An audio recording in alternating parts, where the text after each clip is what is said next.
Bueno, iniciamos otro segmento en nuestro programa de La Noche y en la Niebla y tenemos como invitada a Flor Yaselga, una psicóloga clínica que sobre ella vamos a conversar un poco y también sobre ciertos asuntos que nos competen como comunicadores y en el plan sobre todo de buscar la reflexión y el conocimiento de algunos temas que varían entre ellos, pero que son esencialmente de curiosidad por un lado popular y por otra parte también de desconocimiento e ignorancia, y queremos aclarar algunos puntos.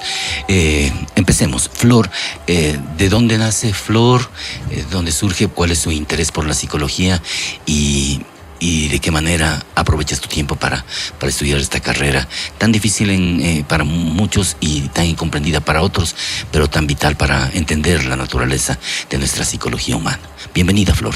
Muchas gracias, Jorge Luis. Pues muy gustosa de estar partícipe de estos espacios que nos permiten, a través de la comunicación, llegar a las almas, a las mentes de cada ser humano, ¿no?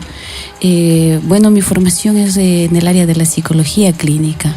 La psicología clínica realmente desde que estaba en el colegio tomó mucha énfasis en mi vida por encontrar ciertos estados de equilibrio, yo podría decir, esa es mi percepción propia, que me gustó y me incliné hacia la psicología. Se dice que la psicología, cuando nosotros tomamos énfasis en esta área, es porque realmente tenemos algo que resolver dentro de nosotros.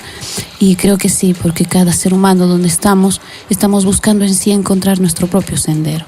Y la psicología, mucho más allá de lo que es un concepto, cada ser humano tiene su propia historia de vida, que es su propio ser, su propio sentir. Y cuando uno se enraiza dentro de ese sentir, se da cuenta que a veces los conceptos y las teorías no son más que esos conceptos y teorías.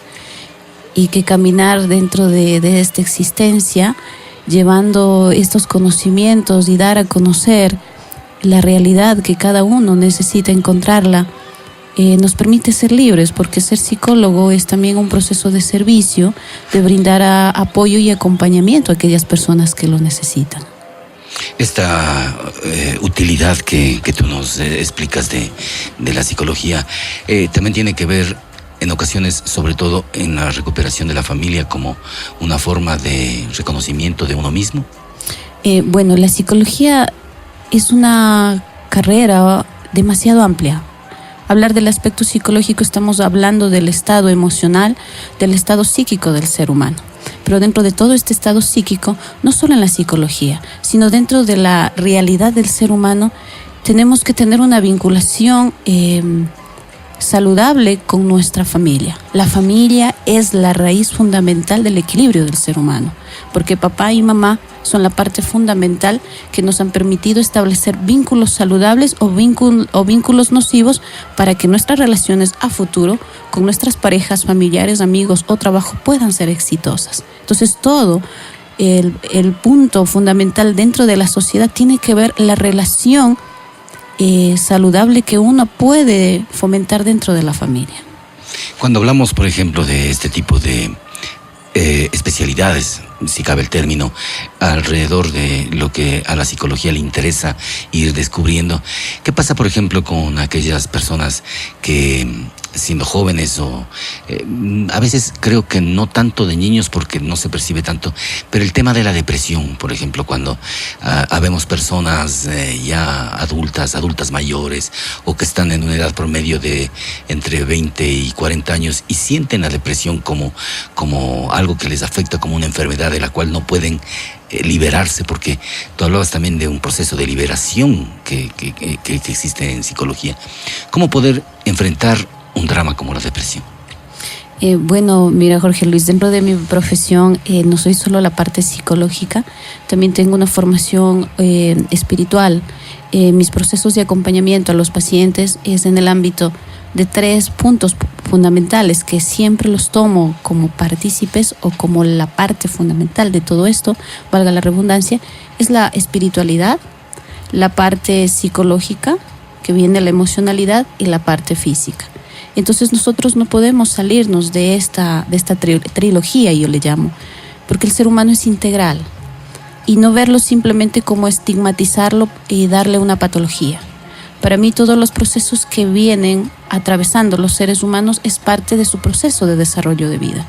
Y a veces por circunstancias de la vida tenemos ese estado de altos y bajos que tenemos que vivir un estado depresivo. Sí, la depresión es parte de tu proceso de despertar. Y cuando me refiero de despertar es que tengo que darme cuenta qué es lo que mi alma, qué es lo que mi ser necesita para encontrar ese estado de equilibrio. Y la depresión para mí es un regalo. Cuando lo miramos como algo patológico, estamos fragmentando la espiritualidad y fragmentando el poder del ser humano. Es decir, cuando lo vemos como una enfermedad. Exactamente, Jorge Luis. Para mí la enfermedad no es más que, como decían muchos autores que yo les admiro mucho, Jodorowsky, Carl Jung, nuestro querido también Milton Erickson. Él se enfatizaba y por lo general decía, qué bueno que estés enfermo. Y esa es una de las frases que me encamino con los pacientes y a veces se sorprenden y me dicen, ¿cómo usted me va a decir que es bueno que esté enfermo? Claro, porque la enfermedad te está dando, relativamente poniéndole en términos técnicos en la parte clínica, ese punto, esa enfermedad o ese estado te está dando una pauta para decirte, mira, escúchate. ¿Qué es lo que tú estás omitiendo? No te permites escucharte a ti mismo, que te estás distrayendo.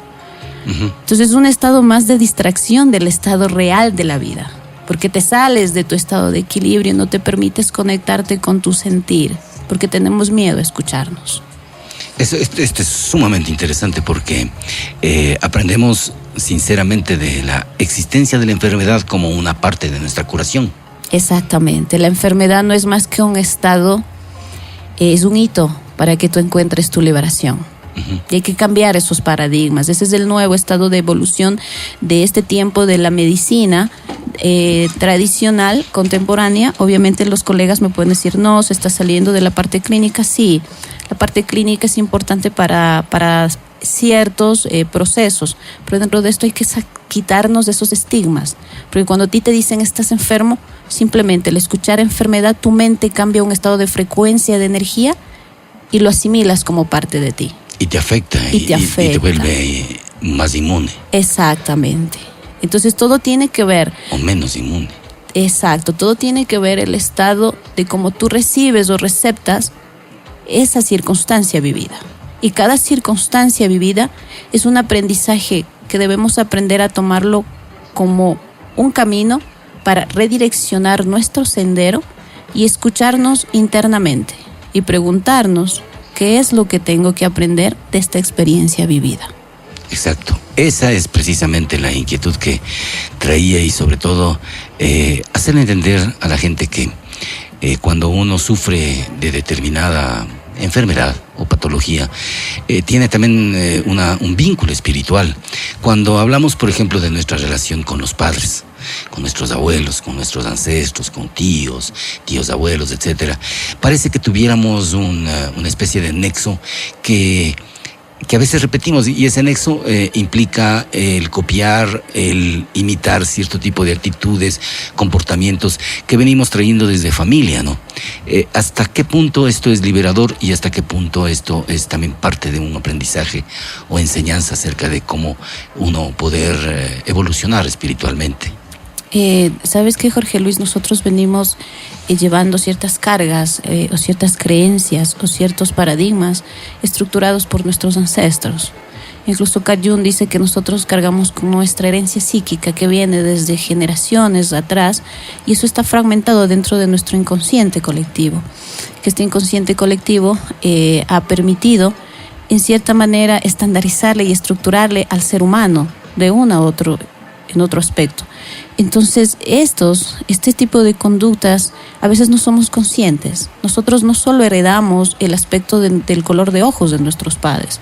La epigenética en la actualidad está dando mucho realce en investigar que si nosotros hemos heredado o hemos sido hijos de abuelos que han sufrido algún tipo de desastre o guerra, todos esos traumas vividos por ellos se heredan en el ADN y nos los transmiten a nosotros. Explícanos un poco más acerca de esto de la epigenética. La epigenética es una de las, en realidad se podría decir, una de las investigaciones que hoy está tomando realce porque está investigando las conductas heredadas como te lo mencionaba anteriormente, las conductas heredadas que nosotros las tomamos inconscientemente desde nuestros ancestros. Y estas conductas así pueden ser inapropiadas también, ¿no? Exactamente. Esos rezagos del machismo, de las fobias, ese tipo de cosas. Los traumas heredados que a veces desconocemos, de dónde vienen mucho tipo de comportamientos, de dónde vienen ciertos estados depresivos, como tú mencionabas, o ciertas conductas que a veces no sabemos a qué se debe. Y eso viene fragmentado desde ese inconsciente colectivo, desde esa herencia psíquica que nos lo heredaron nuestros padres, nuestros abuelos. Incluso las alianzas, dentro de la sistémica terapia sistémica, habla mucho sobre las alianzas o las constelaciones, que también hay mucho auge en este tiempo, las alianzas que uno tiene a nuestros ancestros. Tal vez de que yo tengo que de darle culto a la religión que tomaron mis padres anteriormente, porque eso se fragmentó mucho. Ajá. Y muchos de ellos, por ejemplo, las creencias que mis padres tuvieron a cierta filosofía o a cierta circunstancia, esa me la heredaron. Y por lealtad a ese clan que es mi familia, yo sigo esa alianza. Y eso de una u otra manera nos ha mantenido en un estado de una estructura nociva que nos ha esclavizado inconscientemente. La mente es un estado de esclavitud total que desconocemos a qué se debe que vivimos esclavizados. Estamos esclavizados a muchos factores. Entonces hablar en el ámbito psicológico y abarcar la parte espiritual es demasiado complejo.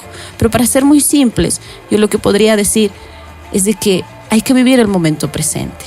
Hay que vivir el momento presente y agradecer y honrar a padre y madre, que son la parte fundamental de nuestra existencia, y bendecirles y darles el lugar donde ellos pertenecen. Cuando los miramos así, con honra, con amor, con lealtad, nuestro estado de armonía interno comienza a regularse y encontrar el equilibrio. Porque siempre hay algún momento que nos sentimos que algo falta en nuestra alma. Es porque tenemos algún pendiente con algún factor. Y ese factor es padre o es madre, que no ha sido adecuadamente vinculado en nuestro ser. Entonces, desde esta perspectiva, entendemos que una ciencia como la psicología se va alimentando también de otro tipo de aprendizajes, como hablabas de las constelaciones familiares y de otro tipo de terapias que nos ayudan a evolucionar y a desarrollarnos integralmente mejor. Una inquietud. A propósito de estas estructuras nocivas de las que hablabas, por ejemplo, las personas que tienen dramas psicológicos mucho más intensos y fuertes, que han sido seducidos por aberraciones de las que hablábamos antes del programa. ¿Tú cómo puedes tratar a una persona que está precisamente, no sé, enfermo, ya patológicamente cruda su relación? Tú trabajas en un centro de rehabilitación social. ¿Cómo enfrentar el drama individual que viven los presos o los, no sé, privados de libertad? ¿Hasta qué punto esto tiene intensidad en tu vida y cómo tú puedes tratar a estas personas? Mira, Jorge Luis, es un tema muy complejo lo que tú me estás mencionando. Realmente he dado apoyo varias ocasiones en la cárcel de Tulcán, porque realizo actividades preventivas. Trabajo dentro del Ministerio de Salud Pública. Entonces, una de las actividades nos pidieron que demos apoyo a la cárcel de Tulcán, a las personas privadas de la libertad. Es muy complejo realmente mirar a la gente muy fragmentada y herida su alma, incluso viviendo fuera de su sentir propio como ser humano. Todas estas personas, en la mayoría, están desvinculadas de su espiritualidad. Están fuera del estado real del amor de su existencia. Y te podría poner un ejemplo: las personas alcohólicas o drogodependientes son aquellas que necesitan mucho amor. Y no yéndose tan amplio, siendo tan complejos, la humanidad ha enfermado demasiado es por la falta de amor. Porque hemos olvidado ese estado de equilibrio intrínseco que se lo encuentra en el único lugar donde todos nunca asistimos o lo olvidamos completamente, que es nuestro corazón. Entonces, todas estas personas lo que necesitan es amor, cariño y aceptación. Entonces, por ejemplo, aquella frase del fusilero que decía: necesito amor, ternura y comprensión es hiperpotente y es súper válida, ¿no? Que ese es en realidad lo que necesitan personas que están en un proceso de desligarse pues de vicios, de mantener la sobriedad y estar presente en su vida consciente, ¿no? Sí, porque mira, las personitas que están en la cárcel privadas de la libertad, ellos son tal vez los locos que están viviendo su locura de manera más consciente que los locos que estamos fuera de la cárcel. Probablemente porque están sujetas, son como condenados a muerte, que tienen que estar viviendo el día a día así con intensidad. Exactamente, entonces también tenemos otra cárcel que es la que está acá afuera. Y la peor cárcel que tiene el ser humano es sus propias limitaciones internas, sus paradigmas y sus creencias. Esa es la cárcel que vive a diario todo el ser humano.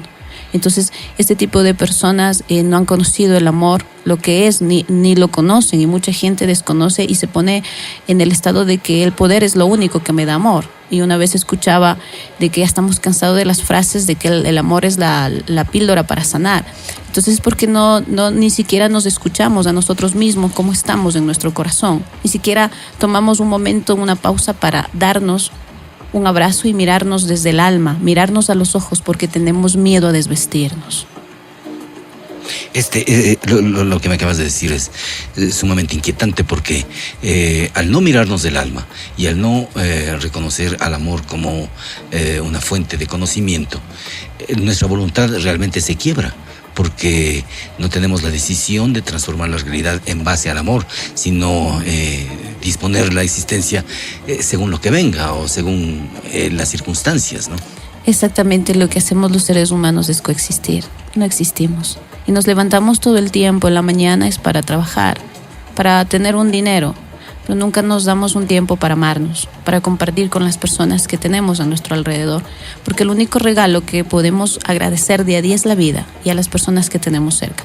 Y el dinero es muy hermoso, es parte de nuestra energía, porque el dinero es energético, pero cuando nosotros lo miramos como parte fundamental, el dinero, el poder, porque la gente está enferma, en el aspecto de enfermedad, como tú me decías, está muy hambrienta de amor y lo camuflamos a través de buscar poder, de buscar adicciones, que no es solo las drogas, el alcohol.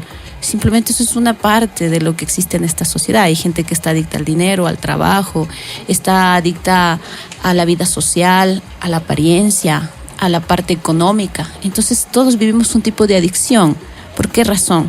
Porque eso hemos heredado y eso es lo único que nos han enseñado para existir en esta realidad. Pero cuando nos desvestimos y nos miramos desde el alma, nos damos cuenta que somos seres mucho más allá de un cuerpo externo y que somos seres divinos, porque todo está dentro de nuestro corazón. Esta divinidad se aflora ¿cómo? Entendiendo quizás los procesos mentales, personales, entendiendo que lo que nos rodea es parte de nuestra existencia, o sabiendo únicamente que la vida es la que nos va, que es la maestra total de nuestros temores y de nuestras alegrías. Bueno, Jorge Luis, una de las cosas que he vivido en mi caminar, porque aparte de ser una psicóloga soy un ser humano, tengo una formación en el ámbito budista y he aprendido que las cosas no hay que entenderlas, hay que observarlas, hay que mirarlas desde el corazón, y a la vida hay que aceptarla tal y como es. Y que en cada momento, así sea tan simple como este, es el mejor regalo que puede existir. El resto es efímero, el resto no existe porque mañana no sabemos lo que pase.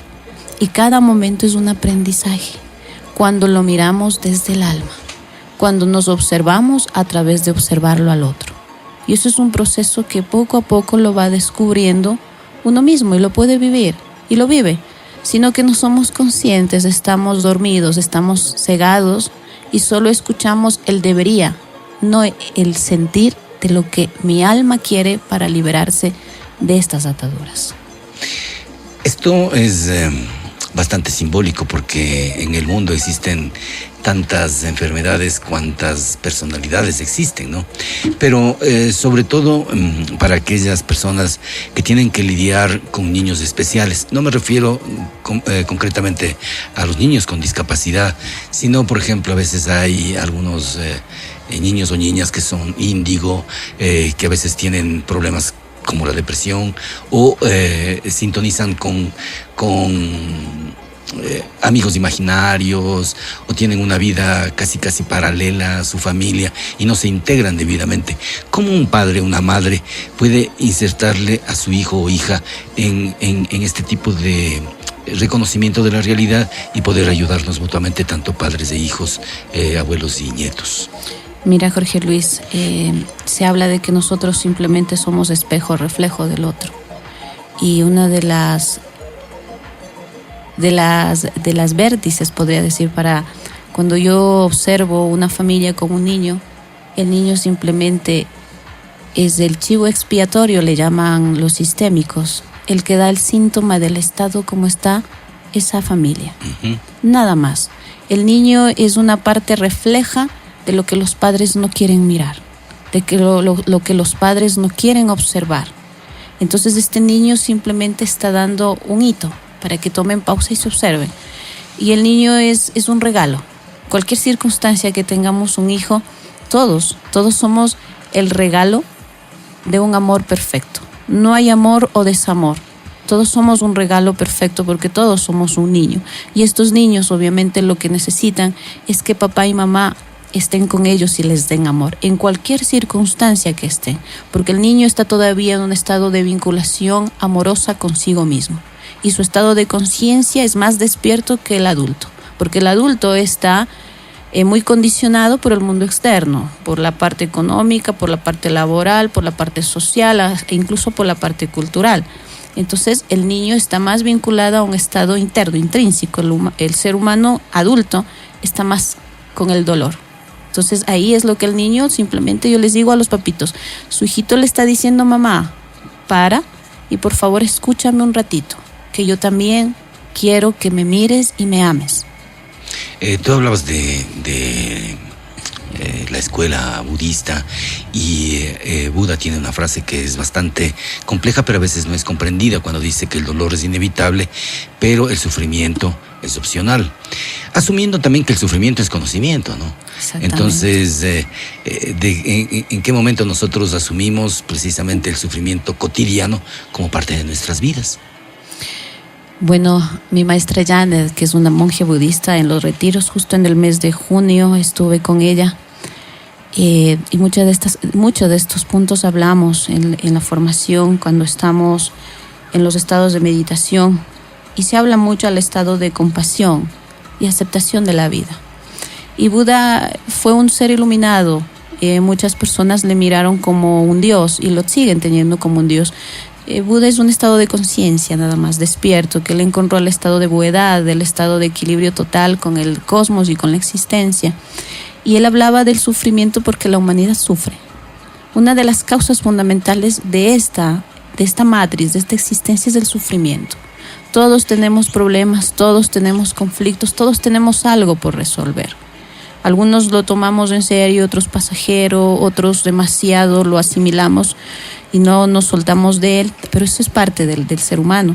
Entonces este sufrimiento, como dice Buda, el sufrimiento lo puedes vivir, el dolor lo puedes también vivir, pero dentro de todo esto, cuando tú comienzas a tomar conciencia, despiertas y te das cuenta que el sufrimiento es algo impermanente.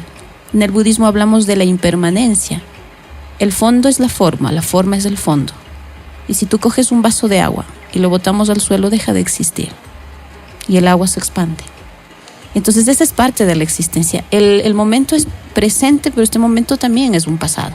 Y cuando lo miramos así, que todo tiene relativamente un momento y un instante, la vida la vemos en un estado de despertar, sin ataduras y con una felicidad más profunda. Me parece sublime esto, porque de alguna manera vamos comprendiendo los hitos de nuestra existencia, y al final de nuestra existencia pues viene la muerte, que es irreprochable, y inevitablemente, por ejemplo, como me ha sucedido a mí y a muchas otras personas en estos tiempos, se te van muriendo la gente que amas, y viene un proceso como entre desapego, frustración, compasión, que también es una palabra que hablaste, que mencionaste, y que me parece súper fundamental, sobre todo, quizás no tanto la autocompasión, ¿no? pero sí la compasión por cierto tipo de circunstancias que nos rodean o personas con las cuales tenemos que lidiar. ¿Cómo asumir, por ejemplo, el duelo de tu pareja, de tus padres, o posiblemente desgracia tan grande, la de perder un hijo, por ejemplo? Dos cosas es lo que busca el ser humano, y a una de ellas es la que teme. Una busca ser amado y otra tiene miedo a morir. Dentro de todo de estos preceptos y estas creencias, nos han vinculado a la muerte como algo sombrío y doloroso. Y la muerte no es más que un estado de vida, porque todo el tiempo estamos muriendo y todo el tiempo estamos viviendo. En la parte de la materia o la parte existencial hay muchas teorías, obviamente, ¿no? Pero lo que te podría decir es de que dentro de esta parte impermanente que hace un momento te mencionaba, es tomar y aceptar la vida tal y como es. Y tomarla la muerte como parte de la vida es aceptar mi existencia. Y las personas que llegan a mi vida vinieron a darme un aprendizaje, porque son mis maestros de vida. Todos, absolutamente todos. Y papá o mamá cuando tienen que irse, tienen derecho también a alzar su vuelo, porque es una parte de desprenderse de esta materia, de este estado en el que ellos decidieron venir. Porque eso dice la espiritualidad, y eso también a veces yo lo siento. Y la aceptación es también amarlos y dejarlos libres y sentirlos desde el corazón. Porque aferrarse es un estado de apego. Y uno de los miedos de la humanidad es apegarse a esta realidad, que es una realidad inexistente. Para mí nada existe. Incluso ni tú ni yo tal vez no seamos más que el reflejo de una matriz inexistencial. Entenderlo desde un estado de conciencia demasiado estructurada, tal vez me van a decir está loca. Sí, pero abrirse un poco la mente y cambiar esos paradigmas de que la muerte es el fin, de que la muerte es lo peor, de que se fue y ya no le tengo. Nada es tuyo. Un profesor en la universidad decía, le tengo tan presente esa frase: cuando nos demos cuenta que nada de este mundo me pertenece, podré ser completamente feliz. Nada de este mundo te pertenece y nada es tuyo, porque somos efímeros, pasajeros, tan simples y volátiles como toda la existencia. El hombre, la mujer buscan terapias. Algunos buscan la bailoterapia, otros constelaciones, algunos hacen psicodrama. En definitiva, como tú decías, están siempre en esa búsqueda por liberarse íntimamente. ¿Cuál crees que sea realmente un aprendizaje cabal? Una persona, ¿cómo puede intuir si de pronto hay gente que le sirve ser adicto a una leyenda, a una religión o adicto a un dogma, ¿no? ¿Qué es lo más importante? Mira, yo lo que podría decir dentro de todo lo vivido y la experiencia profesional, de que cuando el alma requiere encontrar su libertad, la encuentra hasta en lo más simple. Porque nos complicamos, porque la mente es la que quiere justificar en nuestro estado de complejidad o de existencia. Pero cuando tú caminas y te liberas del pasado y te das cuenta que el pasado ya no lo necesitas y te liberas de los apegos, te das cuenta que aquel que se fue tuvo que irse porque es parte de la vida. Te liberas de la tristeza, porque la tristeza también es parte de la felicidad. Comienzas a darte cuenta que la vida es más simple de lo que tú creías y que en ese camino de búsqueda es algo tuyo, que nadie puede incidir, que quien decide cuándo despertar y cómo hacerlo es tu alma, y tu alma lo buscará y llegará cuando tenga que llegar. Como dice una frase budista, el maestro llega cuando el alumno está listo. Perfecto. En la noche y en la niebla, la comparecencia de Flor Yaselga, psicóloga clínica y una amiga de este programa. Queremos un poco pedirte de favor que si algún momento te necesitamos, vamos a volver a invitarte para que compartas con nosotros tu conocimiento. Gracias por estar. Sí, muchas gracias, Jorge Luis. Para mí también es muy importante dar a conocer y romper paradigmas de los que siempre estamos estructurados, que es el sufrimiento.